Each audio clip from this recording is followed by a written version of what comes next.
Oui, que héritier soit à 4 $50, na $100, na bambongo oyazo pesa, bande ko bosala msala wana. Oui, que ebele ba okima. Qu'ils ont mitou baza te belé baza pembeni na ba artiste, je te dis baza na ba érosion na mitou. Je te dis vrai. Bazo ba te que makambo ça peut coûter la vie to carrière ya mutu. Il faut assainir entourage naï. Il doit y avoir un assainissement par rapport à l'entourage naï. Donc je crois que Batika ko distraire héritier, il a beaucoup à faire. C'est pas bon. Arrêtons de distraire ces artistes. Ce qui préoccupe les gens, c'est d'abord disparition. Il y a icône, il y a politique, il y a mot cannabis. Papa Etienne Tshisekedi, paix à son âme. Je crois qu'il y a un monde pénal makambo.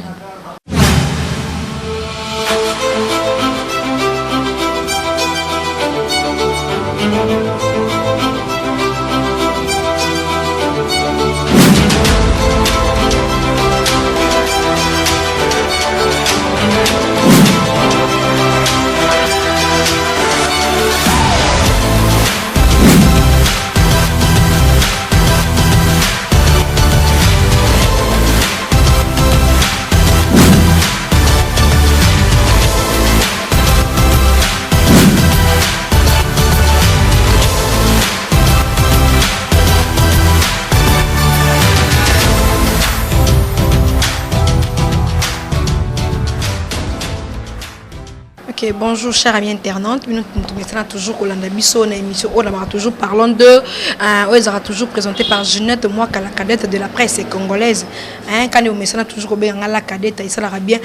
Babi Congo, dès que Congo News site moi il bien, site moi mon boss Luki Kapa est le millionnaire, donc patron on a Oumela, babi patron songi té, donc patron est bien quoi, patron ton a batouté, Zara Luki Kapa, ouais il m'a batouté, atina raba journaliste basta la musala, n'engé ba misana, quand on a eu ça nous chaque fois na misana toujours quoi la bino batulé le Ginette moi quand on fera bête l'histoire na misana na bien que vieux na monsieur intelligent donc toi monsieur intelligent donc mon a déjà que Zara Alain Dele je suis avec Alain Dele non mais on va expliquer ce phénomène aux leka bo excuser nga na zape na kati mais ba garçon internet na ba fille internet tozo mieux qui ça na Sony mo na décret mo ya mukete donc ça va tout Sony et puis tozo qui ça musana biso oyo Sony je suis avec Alain Dele bande Alain Dele ibinga depuis du moment na biso donc na ba toujours donc il vient na ya parler il vient na simila nga film si ce qui oui ce qui non mon vieux Alain Dele en tout cas bonsoir mon vieux.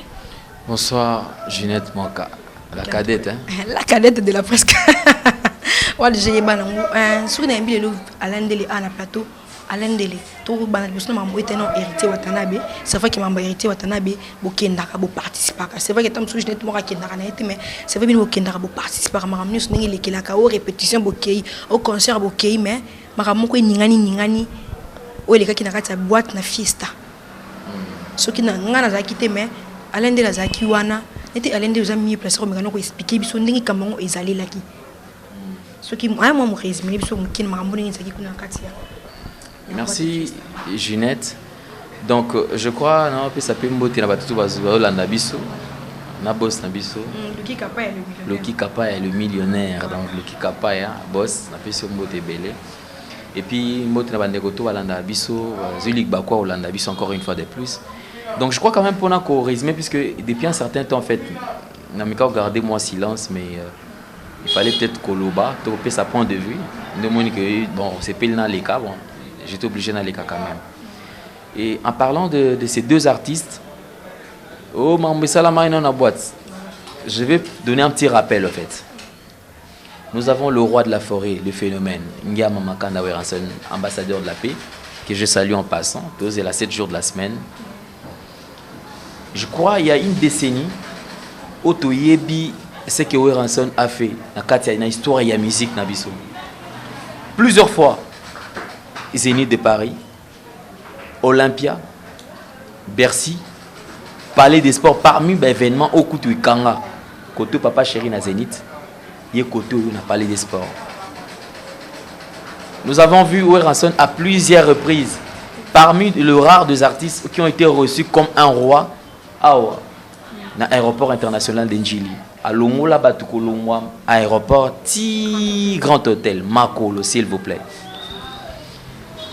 Le pot qui a Weranson, lorsque nous parlons de Weranson, tout le monde est présent, j'ai bien piano.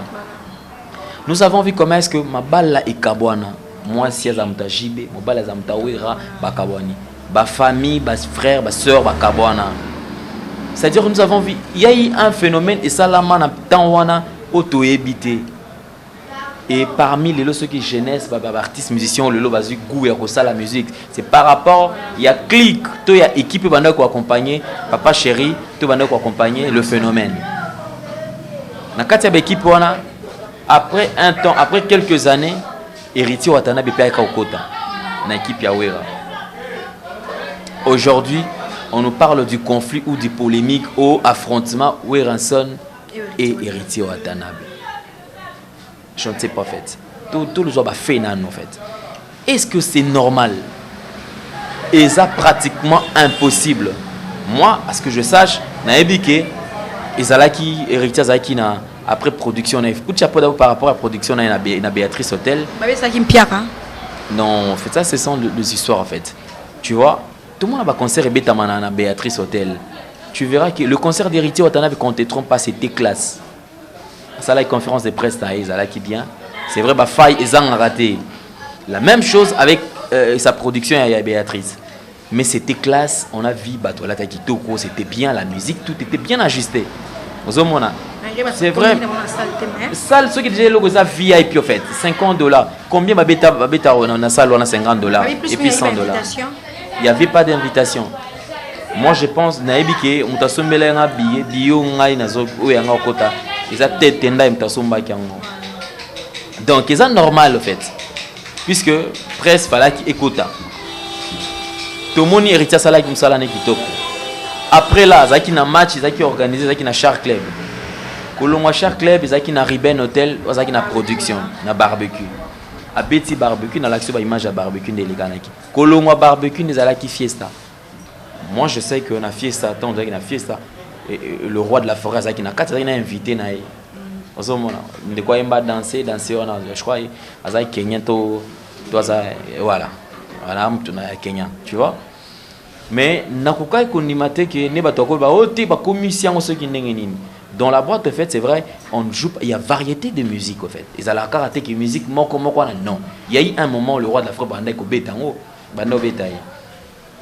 Kobima to mutu ko bakeno te oh boy oh basali boy.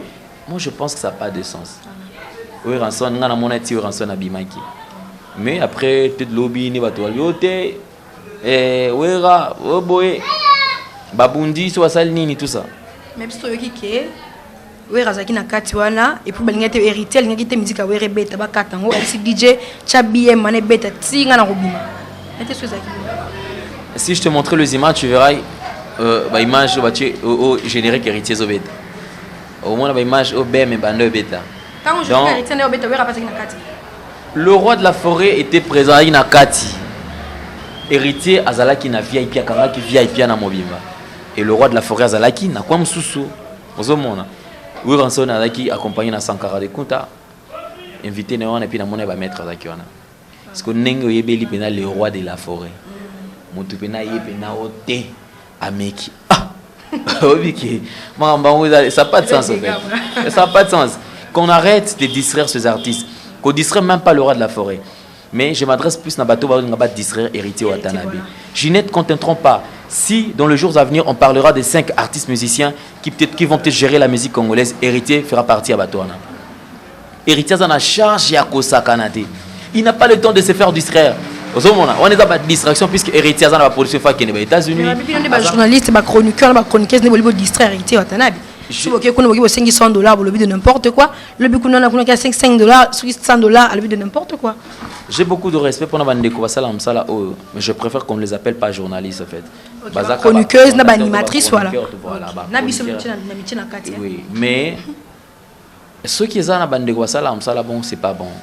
Tu vois, c'est pas bon. On ne peut pas faire tromper héritier pendant le bac. Non, moninga naza boy. Oh, héritier, moni boy. C'est ce que je dis. Héritier n'a pas besoin de ces gens-là. Héritier a besoin de gens qui vont lui apporter un plus. Goga. Ah, non, mon akeno loko to sala kiango comme te beta kiango. Puisque héritier ça n'a pas makamune azo sala, tu vois. Je pense que par rapport à l'initiative nae, et ça va initiative moko alloué. Et c'est un garçon en fait quand même. C'est un garçon intelligent. Mon ce que fan nae a oloba. Je comprends qu'à sortir quand même, c'est héritier, c'est un garçon qui réfléchit au fait. C'est intelligent. Babylon, il y a une distraction, il y a héritier ce que Babilo il a sa façon de faire ces choses. Otali lettre nae, il y a je crois il y a ceux qui a mis en suspension en fait. Et il y a demande ceux qui a je crois démission, lettre nae démission, voilà. Ça première lettre à démission.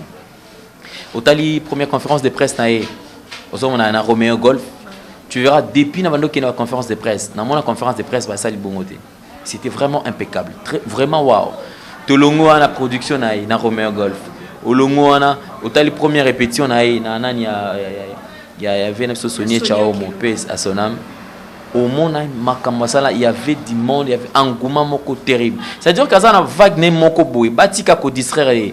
Je pense qu'il a le temps de se concentrer sur ce qu'il est en train de faire afin qu'il puisse s'habiller et le mot il y a bien.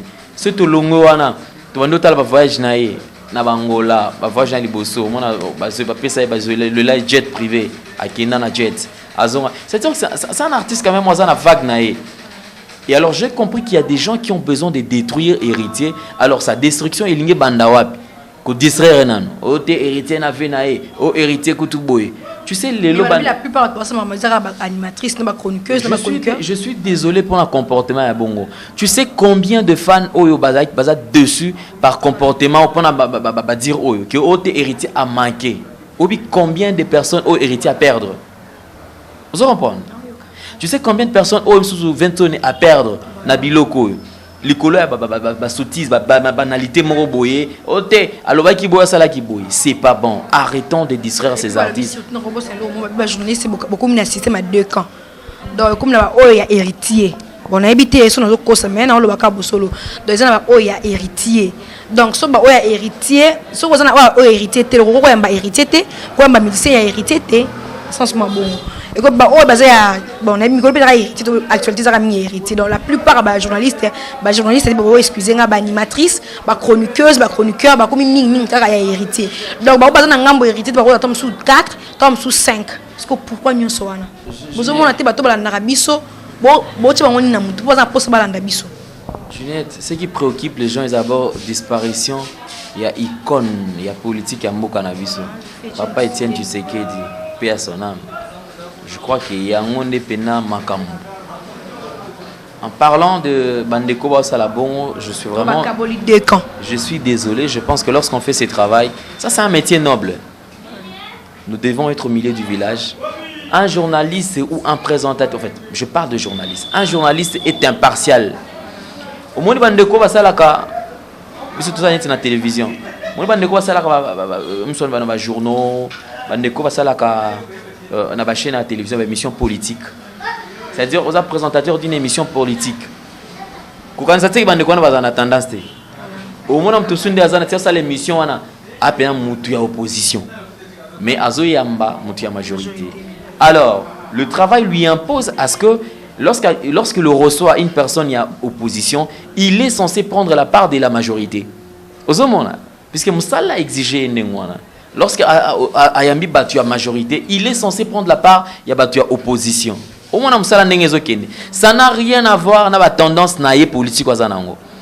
Aujourd'hui, tu penses que Yondo aux artistes préférés Aza. Mais pourquoi est-ce que un artiste pourquoi est-ce que yo kenda te artiste ah émission surtout au le artiste connaissant ce qu'ils sont en train de faire au moyen au salaire exact mais so ba longo le micro au moins on a vu passer le nzemba mutwana obina pena o pena même sama boko na motema tu vois tu sens vraiment importé dans la musique na mélodie wana c'est la même chose avec nos frères nos sœurs il est temps faisons ce travail avec beaucoup de considération avec une culture d'excellence et zalate marambia tout ça la salaka plutôt salate il y a beaucoup de parvenus dans le domaine il y a ngozo mona ki musalango ezokende na kokufa bandeko baza toto héritier. J'ai aimé peut-être nani moko ya ndeko mo alobi ah Alain ana pota benga Alain oyebi ke héritier so akati ba $50 na ba $100 na ba mbongo oyo azopesa bandeko bosala msala wana oyebi ke ebele ba okima. Ouais, okima. Je me suis dit non, c'est vrai. C'est vrai, tu vois. Puisqu'ils en ont des comme ça au monde, c'est-à-dire que azomona so na kosi héritier té ceux qui n'a flatté héritier té moi mbongo ezate. Tu vois, héritier, c'est un garçon, tu vois, il a une générosité, il est social. Liste est moulay. Il y a une animatrice, une chroniqueuse, un chroniqueur, une liste est moulay. Donc, on a évité jamais la team, il y a un musicien, mon côté, il y a une musique à maison. Mais n'était-ce pas besoin de la liste?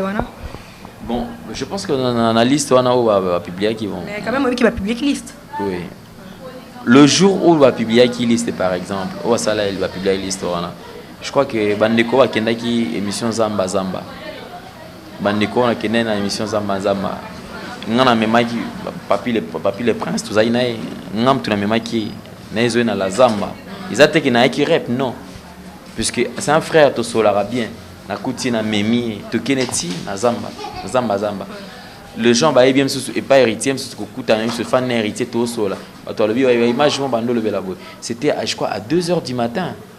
Au tout en héritier to fan to solo là. Mais rien n'empêche à ce que na sala musala nanga avec impartialité. Non. Héritier c'est mon frère. To bandine héritier msusu na ibi héritier le loté. Il y a beaucoup d'années. Mais exactement parce que nazana héritier c'est que en tout cas c'est fini na qui ne ko flatter non. Et puis héritier ça intellectuel, héritier quand même atanga. Azana capacité.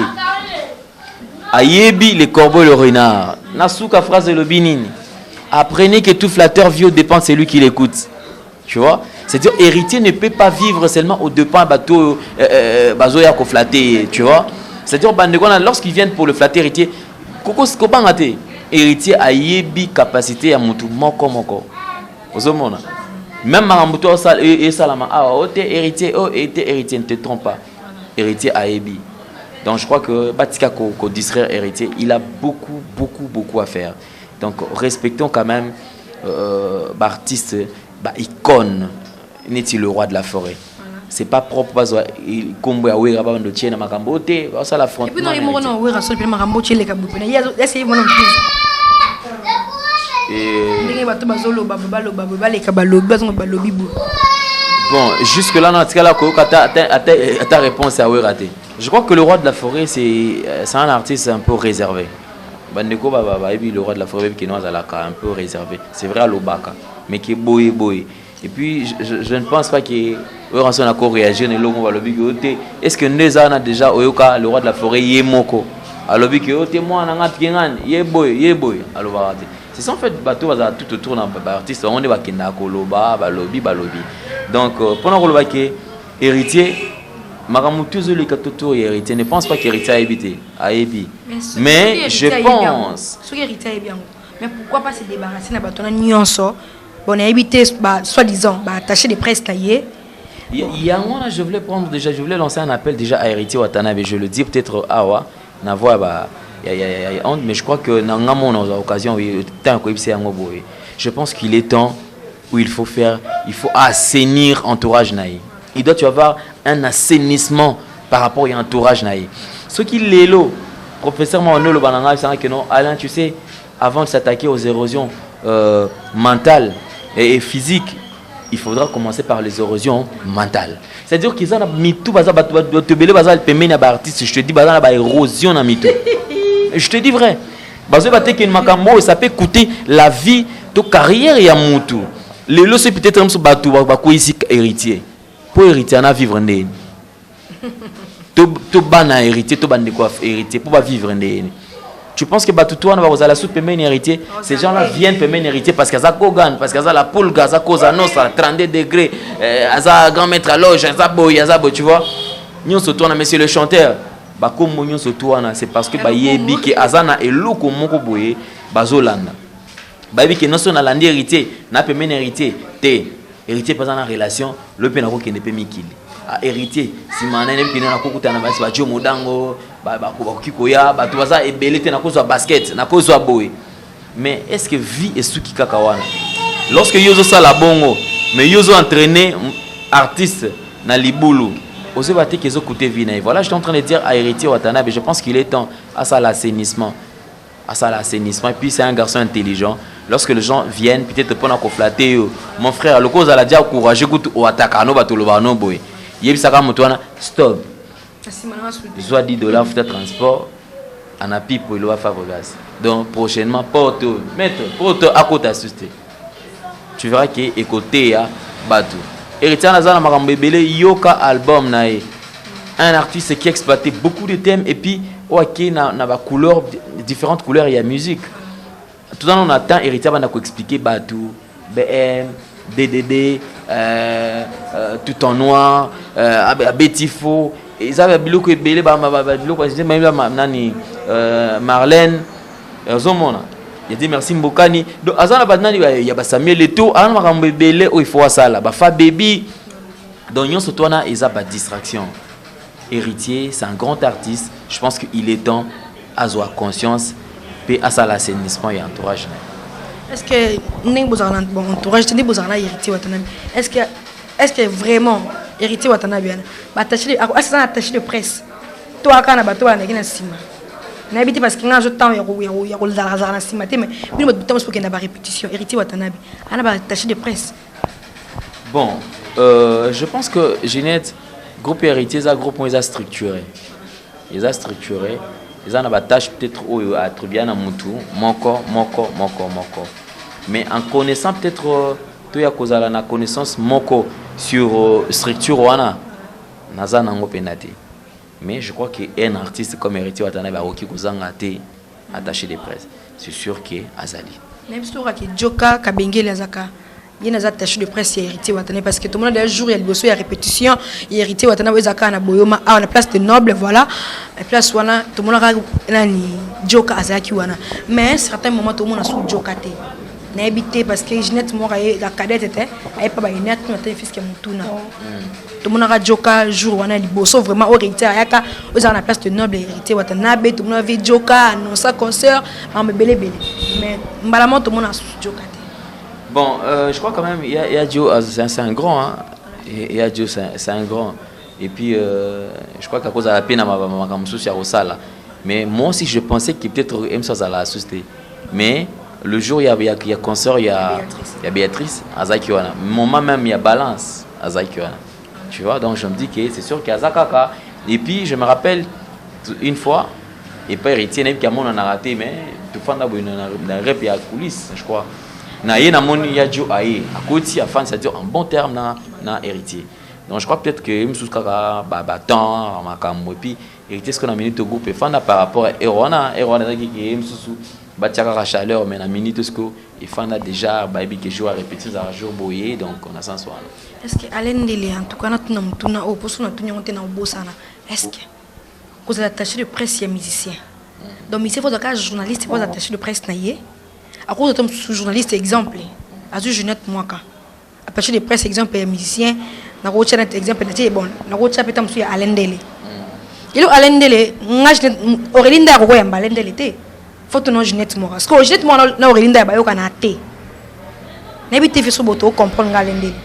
Jeunette na Aurelinda ba yo kana te mais azu mutu mo attaché de presse au Jeunette na Aurelinda ba yo kana te. Ozu mo te quelque part et ça la bien te. Je crois que le biza capital.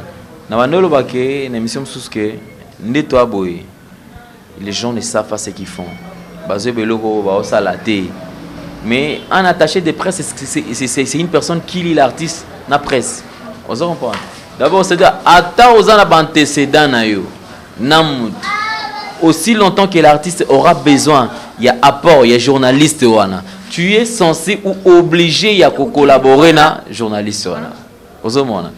Donc, il y a trop de parvenus dans le domaine. C'est comme ça que les gens, même à Rankin, il y a quand on a cité, on a TV. Voilà. Moutoyer, na Rankin, il y a Mamba Foufou, on a TV. C'est-à-dire que il y a lieu pour traiter les problèmes.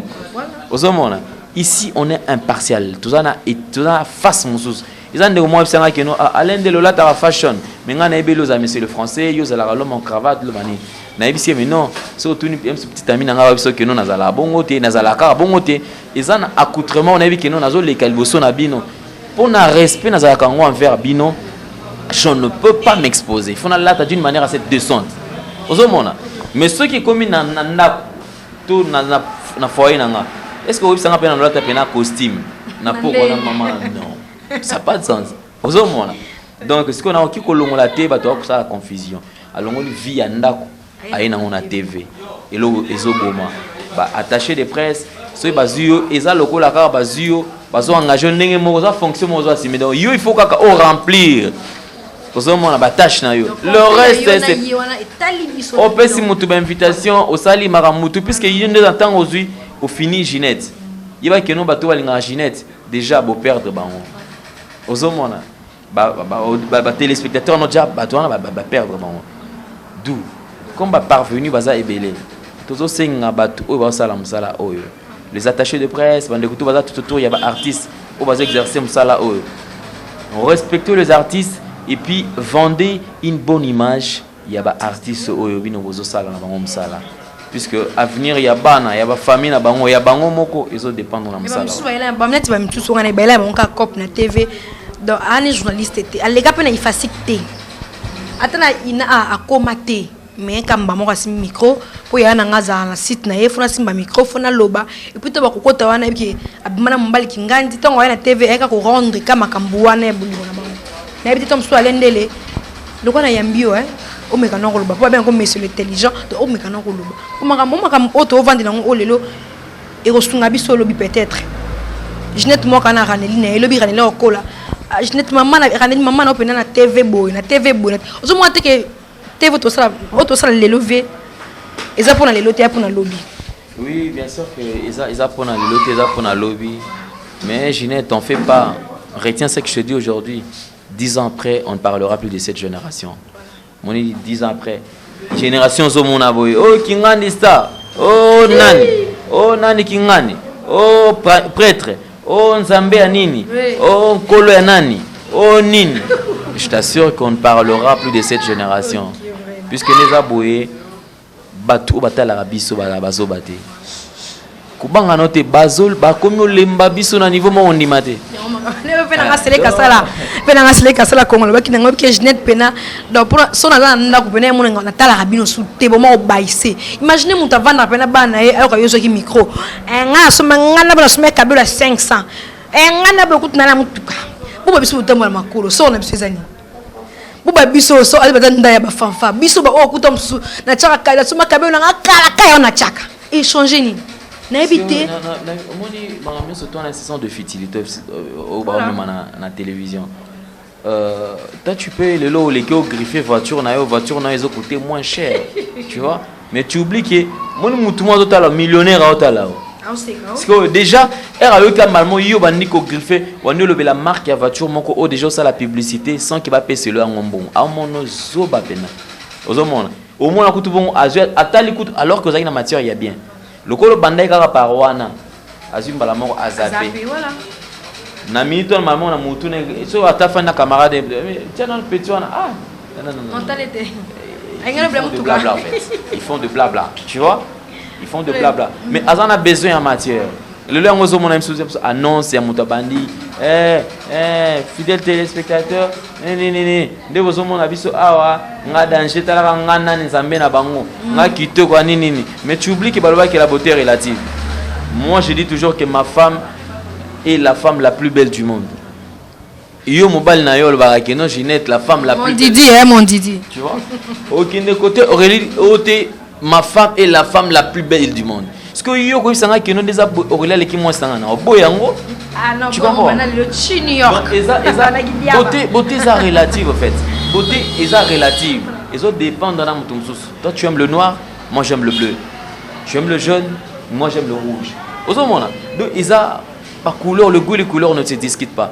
Alors au les caté pour le bac non moninga puisque nga les micolo ils ont des roses mais ceux comme tout na mutu na ils ont des grises les oreilles tu vois ça sont des futilités mais ceux qui ont bandit na yo OK mbala moko na information tu verras que les gens seront captés. Pourquoi est-ce qu'un journal télévisé journal télévisé ego beba bien que tu vu que journal c'est comment au bébé ça me ramène mais quand même journal télévisé proprement dit. Moutalekim Balamoko, mesdames, messieurs, bonjour, bonsoir, bienvenue à cette édition du journal Au sommaire, nous annonce la disparition de l'icône de la politique congolaise, Étienne Tshisekedi, qui nous a tant oiseau Marambouana. Au qui a bandit que mesdames, messieurs, bon, je suis engouti aujourd'hui parce que on n'a pas besoin de ça. On a besoin rien que de la matière. bato ebele baza na basala la journal omoni pourquoi est-ce que ça du fait qu'ils sont sérieux ils ont bande comme sous biso to présenter ba journal ozomona nde toza mutu so le kaka na costume kaka moko je me rappelle non le kana ngana kutu na costume te mais ndeza na costume ezalaka déjà wana na rédaction ils ont 3 costumes sous ya bolite mais au moins tout itisi mapeka awa mais au lati yango kaka posa na besoin costume ozomona obeta yango presque chaque jour mais bato tala ka wana te mais quand tu passes Joanna c'est-à-dire que tu fais les noms par rapport à mutu et non par rapport à vêtements puisque ça va futilité. Donc on a quoi le bayan wana. OK, allez les so retrouve ma caméra au mécanon ko pesa conseil na ba animatrice, ba chroniqueuse, ba chroniqueur, ba animateur l'émission oyo au mécanon ko pesa mon conseil parce que baba ndeko na biso kande via l'ende la terre Ginette mort à la cadette. On peut dans matière. Pour nga vraiment na tengami.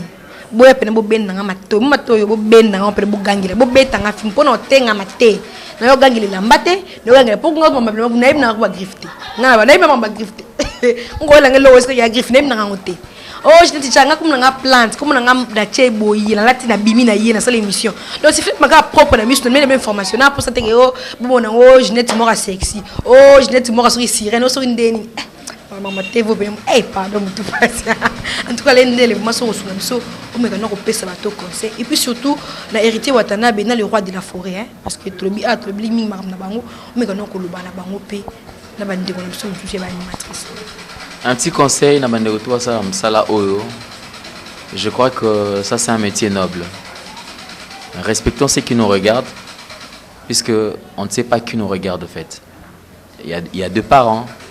Il y a de responsables, il y a de millionnaires. Nous avons toutes tendances confondues que nous regardent de fait. Nous leur devons le minimum de respect. Ce que nous sommes en train de faire aujourd'hui, nous devons le faire pas seulement en visant le présent, mais visant le futur. Dans le futur, il y a nos enfants, il y a nos femmes, il y a nos familles, il y a tout ce qu'on peut avoir demain. D'où, nous avons tout ça par passion. Et puis tout ça, so lingamsala olingate ekufa. 10 ans après, est-ce que Okozala parmi Obakotikala? Tu vois, ils ont été enlèvement. Et je pense qu'il n'est pas encore tard. Les gens peuvent encore se racheter. Les gens vont dire pardon. Je m'excuse. Nasoni. Nasenga bolimbisa biso. Nabuzo banyo soto les kaka. Libonami sunabino. Et deux fois que tu es baratem soto talangope nabana. Vraiment bolimbisa biso. Le phénomène, le roi de la forêt, l'icône de la musique congolaise et aussi africaine. Je crois que héritier Watanabe, Azamwana, Aotina Libomonayo, Nengo Fula va Ferré, Nengo Fula va héritier Watanabe, Babil et tout consort. Je crois qu'un père doit avoir toujours un grand cœur. Et donc, papa Kolana no kutu marambana te. Sala kaneti mwana neza nemso tindi mwana mona tune Aime ça fiotoli. Yo fiotolinga. Tu vois, on peut lui tirer les oreilles et puis c'est tout. Donc, mekata kolanda marambwana te. Pour ceux qui regardent ou ceux qui disent peut-être n'importe quoi par rapport à Yaote, pour la 20 sonnes à Otika la 20 sonnes. Son nom est écrit dans l'histoire de la musique congolaise. La Pulga Cosa Nostra Gogan Motona Tembe. Et Gucci, impresario dans des Kaka. Je crois que tu es intelligent. Tu es passé sur le banc de l'école. Oyebi, récitation, les corbeaux, le renard. Oyebi, phrase à soigner le bac, apprenez que tout flatteur vit au dépens de celui qui l'écoute. Je sais que tout autour de nous, il y a toujours de renards de surface. Renards de surface, ce sont ces mêmes personnes au monde à en coulisses. Ce sont ces mêmes personnes. Ne pense pas qu'il y a autant de sillage. Donc,